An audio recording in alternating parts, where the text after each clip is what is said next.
Shri S.C. Sadhu, IAS Secretary Fisheries Meghalaya.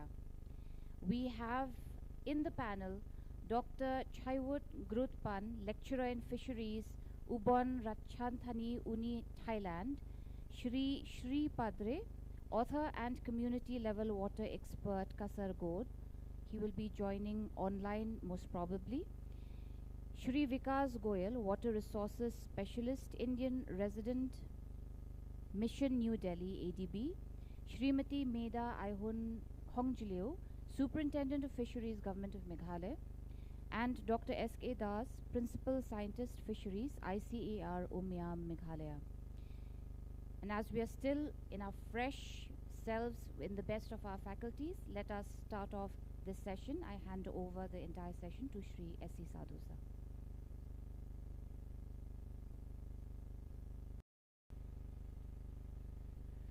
I would like to once again welcome all the panelists for this morning session and all the esteemed participants for this session. We have a lot of discussions on water, and we all know that unless water is linked to livelihood creation and livelihood generation, our efforts will not be sustainable. And only by involving communities, only by adopting community-driven strategies, by linking the efforts close to livelihoods, we can have long-term impact of all our efforts. With this, I don't want to speak much, but before going ahead with the session, we have the 5 speakers with us, and each speaker would get 12 minutes time for presenting their content and 3 minutes for discussion. And after all speakers, and we have 10 to 15 minutes time again for session open to all the participants so that we can have more fruitful discussions. So without much ado, I would like to call on stage the keynote speaker of today's session, Dr. Chaiwut Grutpan, Lecturer in Fisheries, Ubon Ratchathani Uni, Thailand. Please. Namaskar. Good morning, all of the International Water Conclave Conference 2022. Before I start my presentation, I would like to sincerely thank the co-organized committee, especially Dr. Shakil and his staff, who collaboration and hospitality my long journey from the northeastern part of Thailand to the Shillong, the chiller city of the Meghalaya. My presentation is talking about the livelihood in the Mekong region. Next slide, please. Next slide, please. Livelihood in the Mekong region is so very significantly with the fish and fisheries. This is shown by the previous slide. Previous slide, please. Previous. Yeah. This is shown by the ancient painting at the high cliff in the national park of the Mekong River bank in Ubon Ratchathani. That shows the picture of the Mekong giant catfish. Mekong giant catfish is huge size, 200 kilograms per individual. That it reminds us thinking about in the ancient time how the local people caught the fish, because they are painting very informative character of the fish, included the two pair of fins. Next slide, please. For the Mekong River Basin, that is the international river basin for 6 countries, and we are divided 2 parts. I think look similar like in case of India and China, the Mabaputra River Basin. In the upper part belonging to China in the yellow color. This is had the headwater at the Tibetan Plateau and run down to the lower part of the Mekong for our 5 countries, Myanmar, Thailand, Laos, Cambodia, and Vietnam. We focusingly to talking about the lower Mekong country. Next slide, please. In the geographically, we can divide the characteristic of the lower Mekong is at least 4 parts. The northern highland in the northern part of Laos, Thailand, and also along the borderline between Laos, PDR, and Vietnam, that the Annamite mountain range, that is the highland area. And the second is the Central Plateau. The plateau in the lower Mekong region is so a bit different with the plateau in the case of Meghalaya, because the plateau there is not too widespread, that it looks like the separate, isolated plateau. It's more diverse in terms of the ethnic people. And the third one is the Southeast Highland in the southern part of Laos, central of Vietnam, and the northern of Cambodia. Included the southern region in the Mekong Delta in Cambodia and Vietnam. Next slide, please. In the lower Mekong region, fish and fishery very significant, not only for the livelihood, but also for the regional economically. That we are the world largest inland fisheries. When we thinking about technical term fishery, that means divide into 2 main parts, aquaculture and the wild caught fishery. The lower Mekong region is so very significantly that is the world largest. Next slide, please. We have the good chance to do with the MRC, the Mekong River Committee, that the international regional organization to do the something like the sharing or integrated information for the council country. Mr. Suvarnara is talked yesterday. Next slide, please. Next slide, please. In case of Thailand, we integrated many of the government sector, more than 30 government sector, included the university and the non-government sector, to do with the Office of the National Water Resource.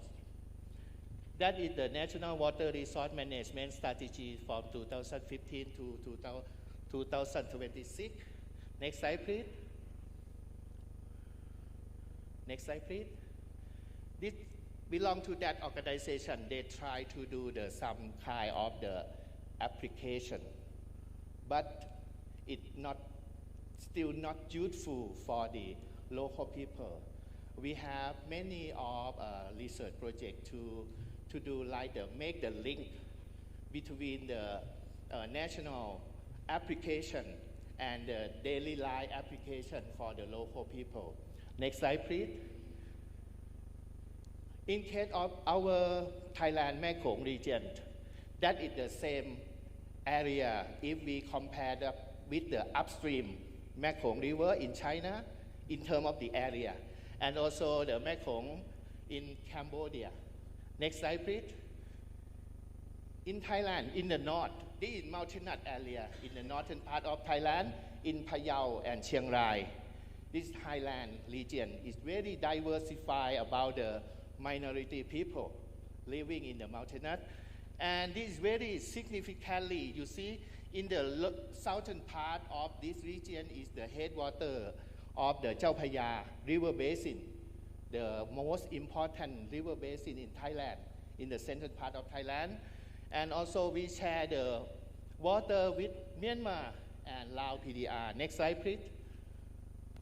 This is the area of the Korat Plateau.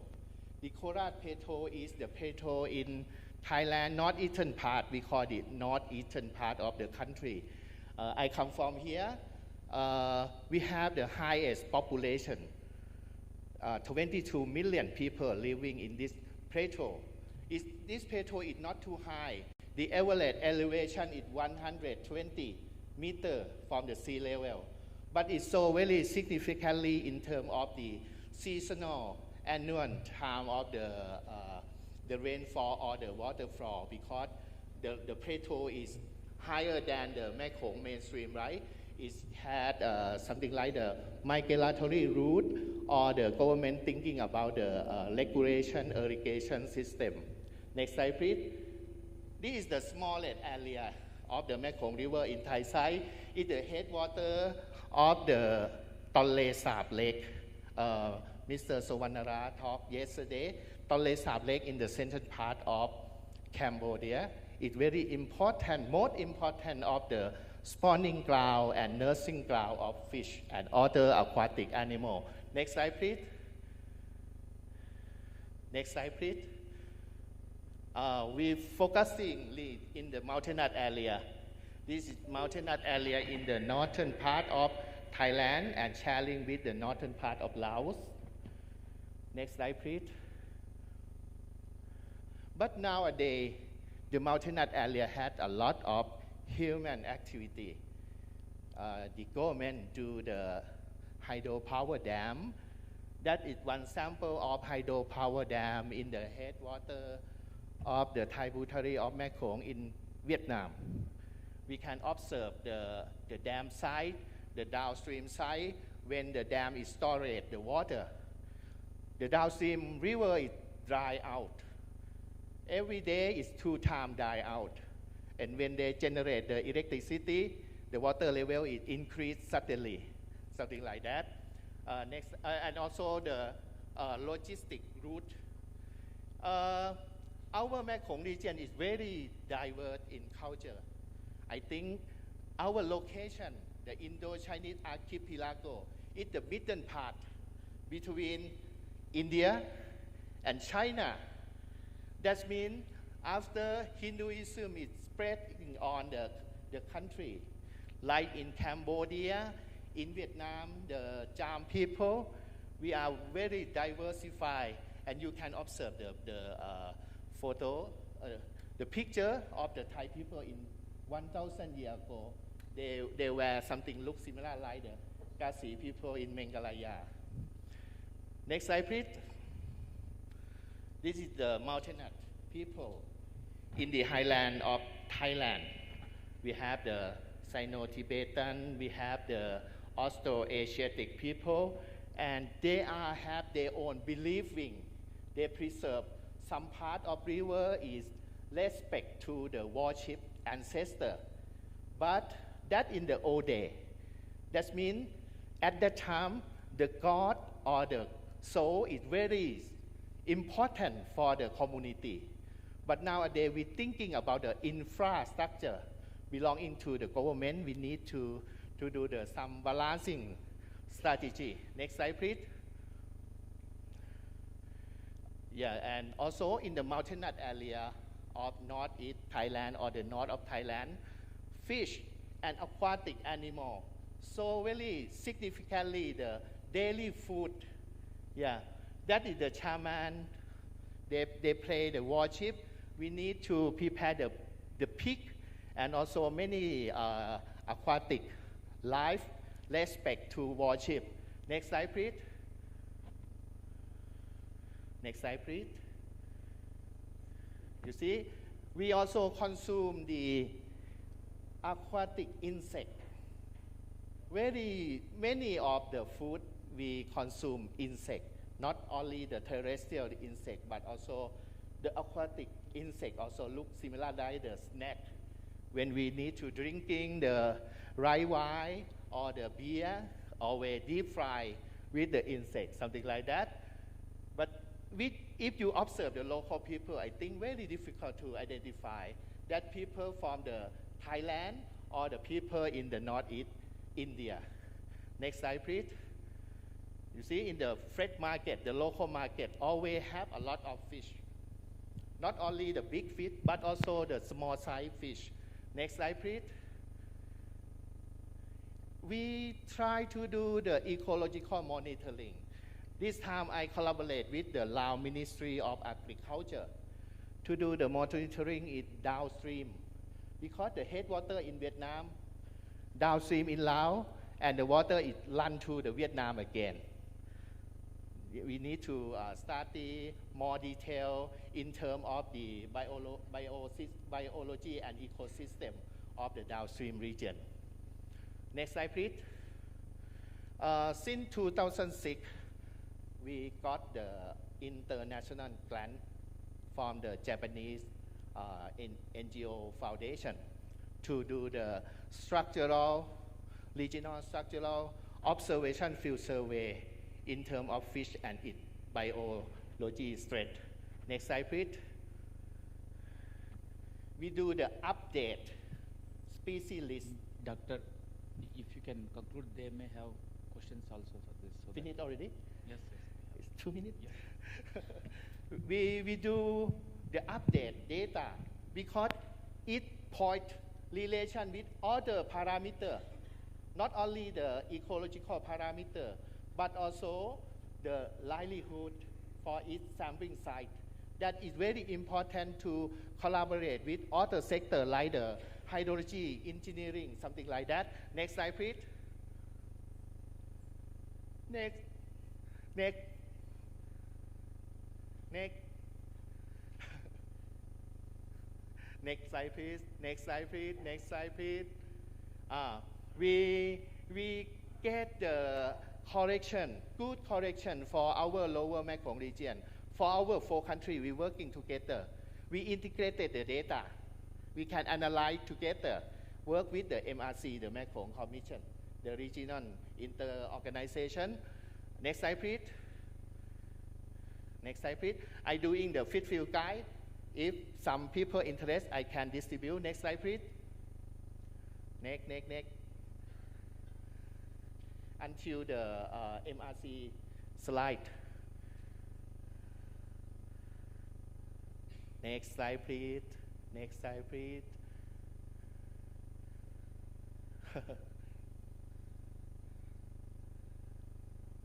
Hillfish. Yeah.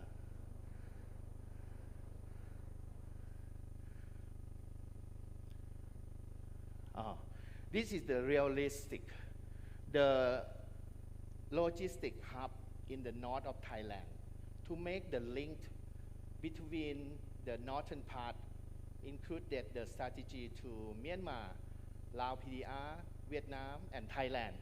That means a lot of effect with the water basin and livelihood. Next slide, please. You can observe this paper. I work with the expert team to do the council study in terms of the sub-scenario, the effect to the basin. Next slide, please. Next, and next. Okay, this one is the last one. This is show the effect of climate change. You can observe in 11 June 2018, this is the rainy season. We can observe the river is full of the water, but the next year in July, it's very dry. We can observe a lot of sandbar at the river. Next slide, please. In the same year, September, big flood, because the rain is come late and very heavy rain. We got the big problem with the flood. This is not the human regulation water. This is something the case of the climate change. Next, please. Yeah, this is my house under the flood. Next, please. Okay, I think I don't have much time. We lose the sediment. The water in the Mekong mainstream is very transparent in the dry season. You see, sediment is more important for the fertile soil in terms of agriculture, especially the downstream country, Cambodia and Vietnam. Thank you so much for your attention. Thank you, Doctor.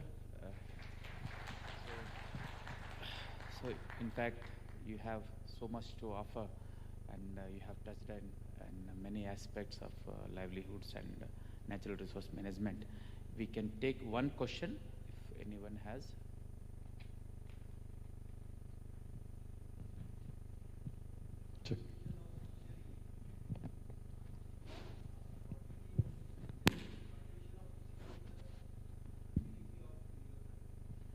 Yeah, right now the traditional white cod fishery in Thailand is red cry, but that is not show the capture decline because the young people they don't want to be the fishermen. That kind of job we cannot expect, we cannot forecast, and also the government have more regulation law, fishery law. For example, stop the fishing activity in the rainy season for fish breeding purpose, something like that. We need to develop more balance between the livelihood income and the conservation for sustainability fishery. Yeah. Thank you. So now may I invite Shri Vikas Goyalji from ADB for the presentation, please. Yeah.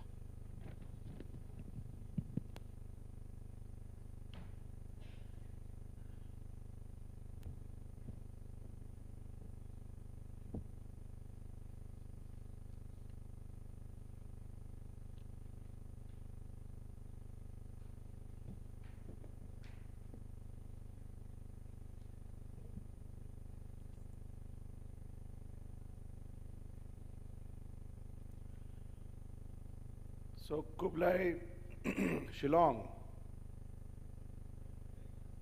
good morning. It's morning time. Why are we so dull? I am highly grateful to Government of Meghalaya and especially to Dr. Shakil sir for inviting us to participate in this wonderful event. And it's a very good beginning, I would say. The International Water Conclave in Shillong is definitely going to be a long-term event in the future also. So I am given the topic to talk upon water and livelihood. And I am standing in front of you to represent our esteemed colleagues from Soil and Water Conservation Department, Government of Meghalaya. And I'm going to present you for the first time after 2 years of our preparation and hard work, what we have been trying to do in one of the proposed projects in Meghalaya, which is related to water harvesting systems. And it is directly linking with the livelihoods of the state department or the state policy. So the project title is Climate Adaptive Community-Based Water Harvesting Project in Meghalaya. This proposal came to us in 2021, and then we started working with the teams. Can we have the next slide, please?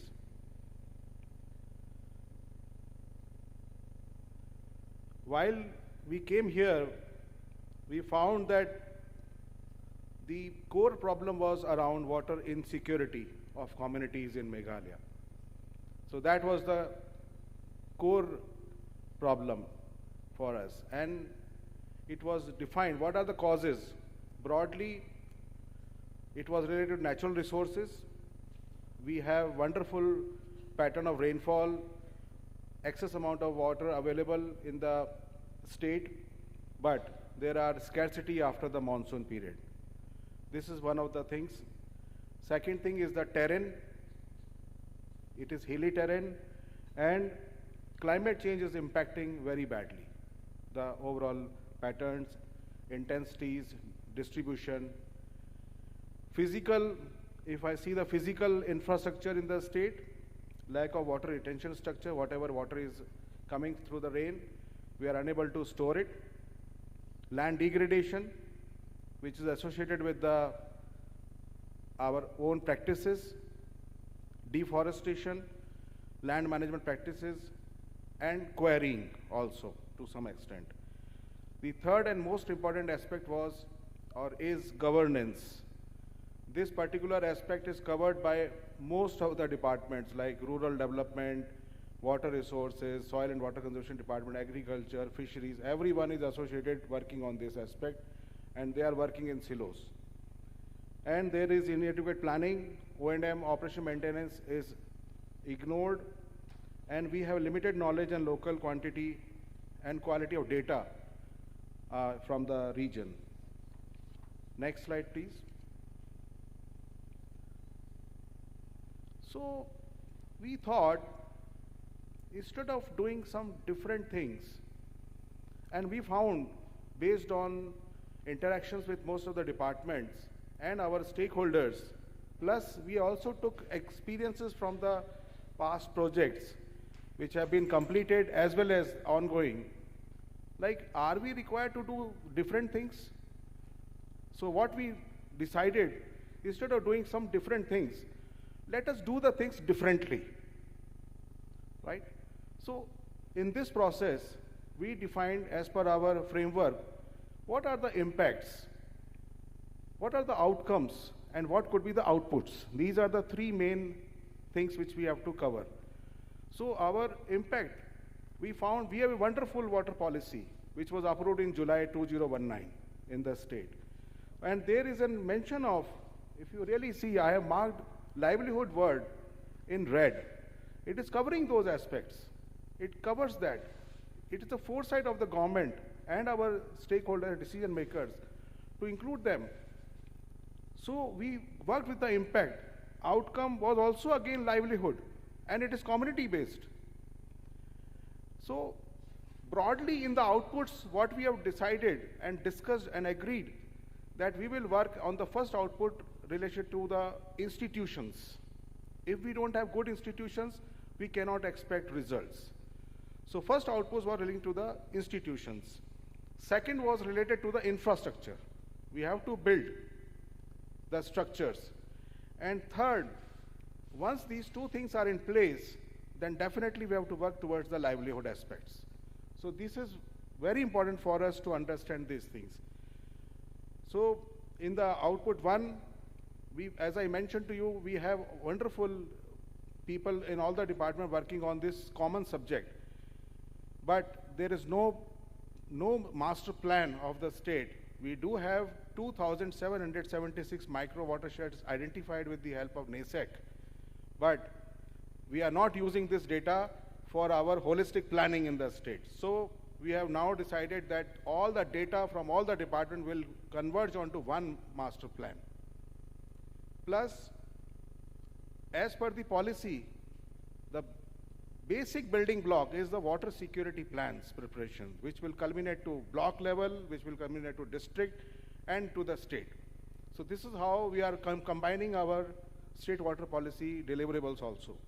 Third thing is the capacity building of VECs, which is very important aspect and stakeholder in this whole project and even all the projects in the state. Then water user associations, they may exist on the papers, but the capacities are definitely very weak, and we need to build that with a very robust policy document as well as guidelines with them.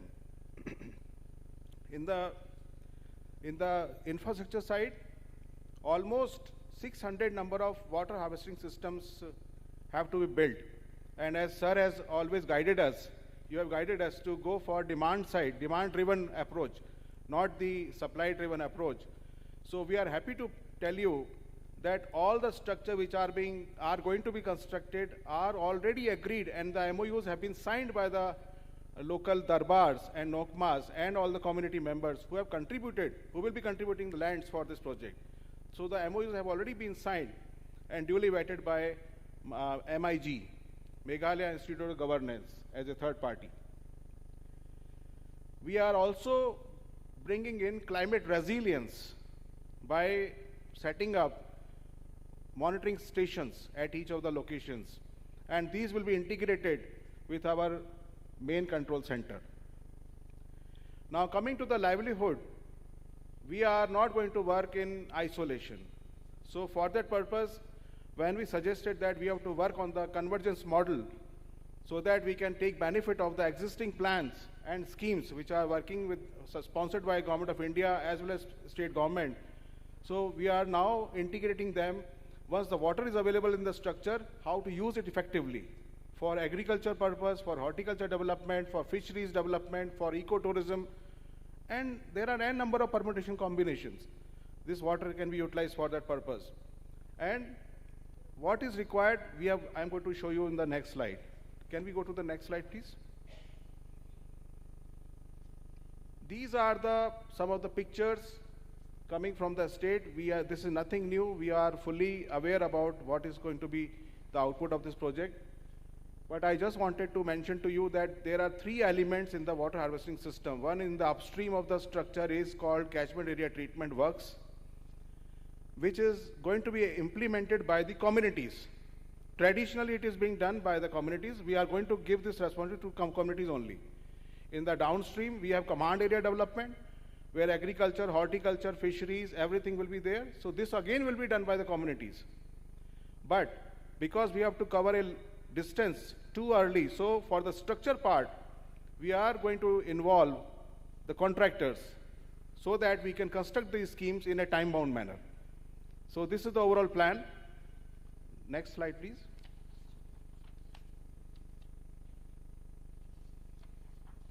Next, please.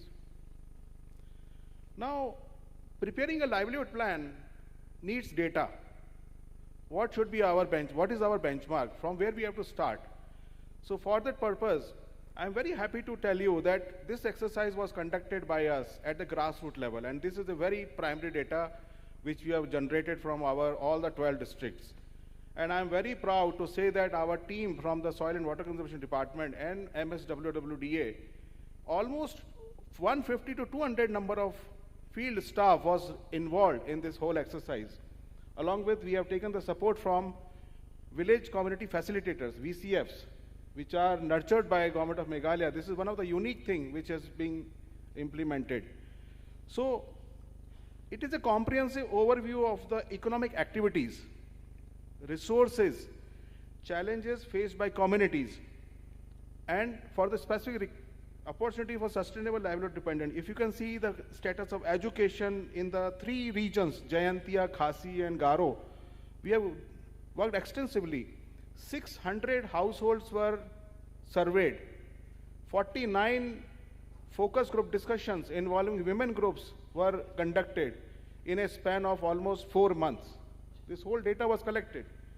And this is being a game changer for us. Can we go to the next slide, please? If you broadly see, these are some of the findings. Like, most of them are scheduled tribe category, right? They rely on traditional livelihood activities like agriculture, horticulture, and animal husbandry. There is lack of diversification. People are not taking risk because they are still unsustainable. They want sustainable incomes from the traditional sources. They have limited finance sources. Access to finance is very, very low. And they are not investing in income generating activities. Then we also found 42% are daily wage earners, 18% are unemployed. And what are the major factors? Lack of production, lack of skills, limited access of social welfare schemes. So skill is one of the very important aspects which is required to be strengthened in this whole process. Then social protection programs designed are basically to be supported at the grassroots level. Next slide, please. We have prepared one Indigenous People Planning Framework, IPPF, that we call in ADB. Now, this framework is basically nothing like, I am not a politician, but I would say, सबका साथ, सबका विश्वास, और सबका प्रयास, और तभी हमें सफलता प्राप्त होगी. Then only we will be able to get the success. So, we have consulted all the communities. We have told them about the scheme, what are we going to do in the project, and there are positives and negatives both. Positives, the outcomes, like what will be the benefits to them, but negatives, what is the requirement from the responsibility perspective, like what we are expecting from them to contribute in terms of labor, in terms of resources, and in terms of taking responsibility. The most important thing is ownership. So, plus, we were very fortunate, based on very elaborate discussion with the people at the grassroots level, including the darbars and the headmen, and we got full support from them. So, we have got all the support from them. The livelihood plan aimed to enhance livelihood opportunities by providing reliable water resources, enhance natural resources, and to build their climate resilience, plus their capacities. Next slide, please. Goyalji, if you 2 can- minutes, sir. This is basically, if you have noticed, there were 3 outputs. The third output was related to livelihoods. Okay? So these are the main parameters. If you basically look closely to them, we are talking about, we are fixing up the numbers within the limited amount of budget which is available for this project. And we found that if the benefits are not transferred to the women in the society and their involvement is ensured, we will not be in a position to get success into this project.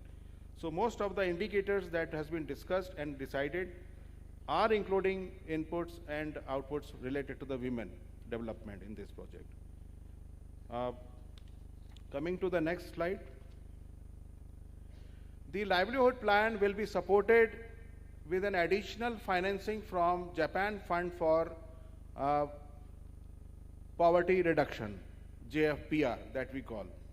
And this will be a dedicated fund. It is a grant money to Government of Meghalaya of about in the range of around 1 to 2 million as per the plan. We have around 1.5 million we are working on this. And it will have its own parameters. All the outputs that we have mentioned will be covered into this. Next, please. Because I was part of fisheries panel today, I thought I should show you briefly about the fishery value chain. So we are going to develop, or rather we have worked on this starting with the description of the problem, how to enhance the knowledge, location, beneficiaries. Locations we have found Riboy and West Garo Hill, and the criteria are fixed. Beneficiaries have also been identified. Implementation modality, as I mentioned to you, JFPR modality fund will be used. A PMU will be created, project manager will be created. We have also worked on the next slide, please.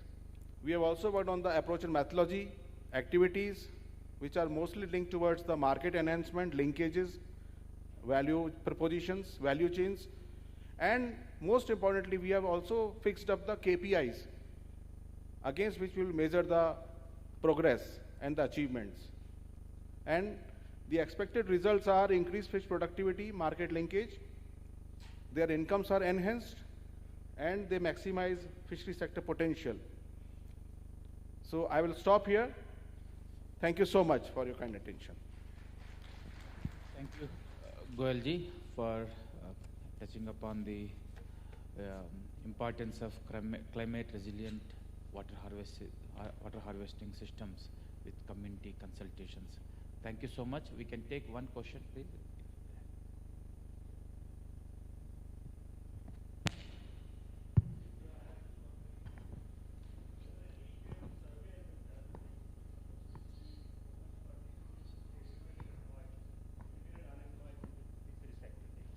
And another thing is like once you have given a lot of stress in the infrastructure capacity building, and how is the sustenance like?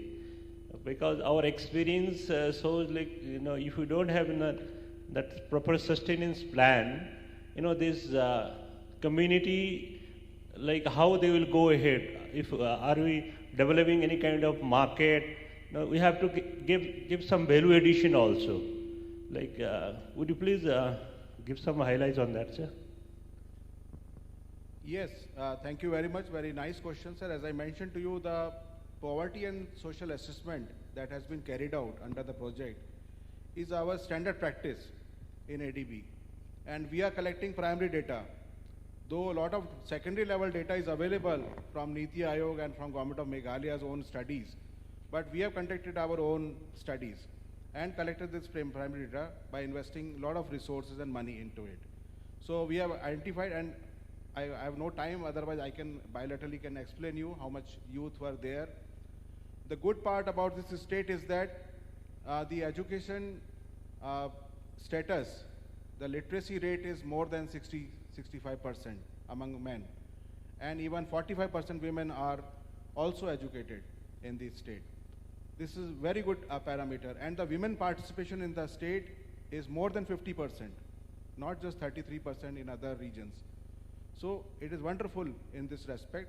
Now coming to your point on the sustainability part, as per all the projects, sustainability is always taken first.